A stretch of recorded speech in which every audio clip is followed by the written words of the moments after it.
Assalamualaikum dan salam sejahtera kepada semua pelajar. Hari ini, Cikgu Dalina ingin menerangkan kepada pelajar tentang karangan autobiografi. Karangan autobiografi ini merupakan sejenis karangan yang menceritakan tentang riwayat penulis sendiri. Biasanya, riwayat penulis ini diandaikan sama ada penulis itu adalah benda, haiwan, kenderaan dan sebagainya. Jadi dalam karangan autobiografi ini, dia akan menceritakan tentang asal-usul pengalaman ataupun peristiwa yang pernah dilalui oleh penulis yang menjadikan dirinya adalah untuk diri sendiri dalam cerita inilah. Okey, jadi kita akan tengok contoh karangan autobiografi yang telah cikgu tunjukkan di sini, iaitu contoh yang telah cikgu buat ialah Aku Sekuntum Bunga Mawar. Jadi di sini kita perlu andaikan diri kita merupakan sekuntum bunga mawar. Cara untuk menulis karangan autobiografi ialah sebaik-baiknya pelajar perlu menggunakan kata ganti diri, iaitu kata ganti diri aku. Untuk menunjukkan andaian bagi diri kita sebagai cerita dalam karangan ini.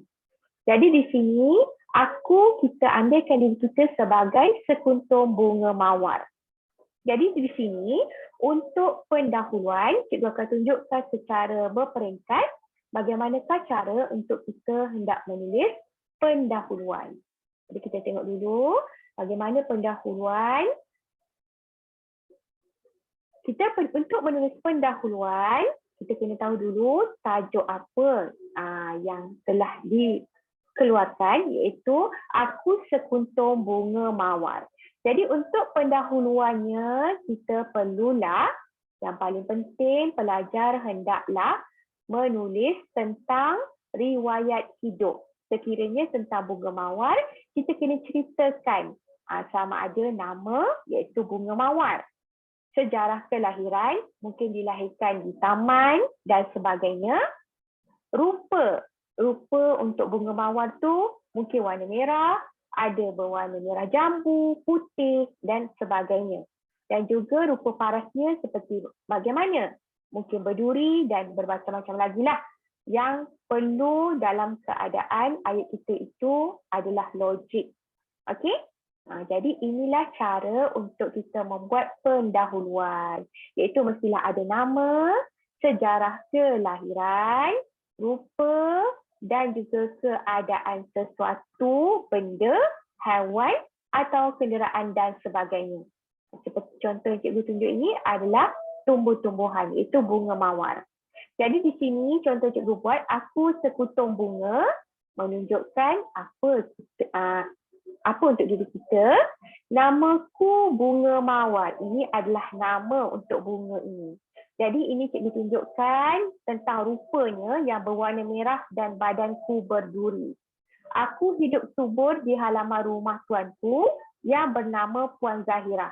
Di sini merupakan sejarah kelahiran di mana dia telah ditanam di halaman rumah Puan Zahirah. Jadi bagaimana keadaan bunga mawar ini? Iaitu semakin cantik, berbau wangi dan harum serta kelopaknya berkembang. Okey, jadi itulah cerita untuk pendahuluan. Jadi kita masuk dulu pula untuk isi. Okey, untuk isi pelajar untuk perenggan yang kedua, pelajar boleh menceritakan tentang isi yang mempunyai unsur suspense atau dramatik. Maksudnya di sini iaitu sama ada dalam keadaan gembira ataupun tidak. Sama ada tuan kita itu menjaga kita dengan baik ataupun tidak baik.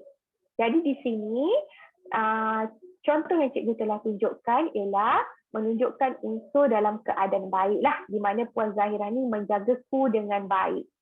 Beliau menyiram diriku setiap pagi dan petang.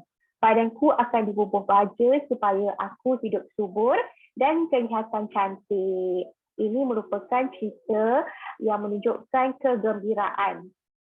Okey, tentang diriku. Jadi di sini untuk perenggan yang ketiga, pelajar-pelajar boleh buatlah setiap hari apa yang dilakukan oleh Puan Zahirah terhadap bunga mawar tersebut. Boleh ceritalah penjagaan yang rapi dan sebagainya.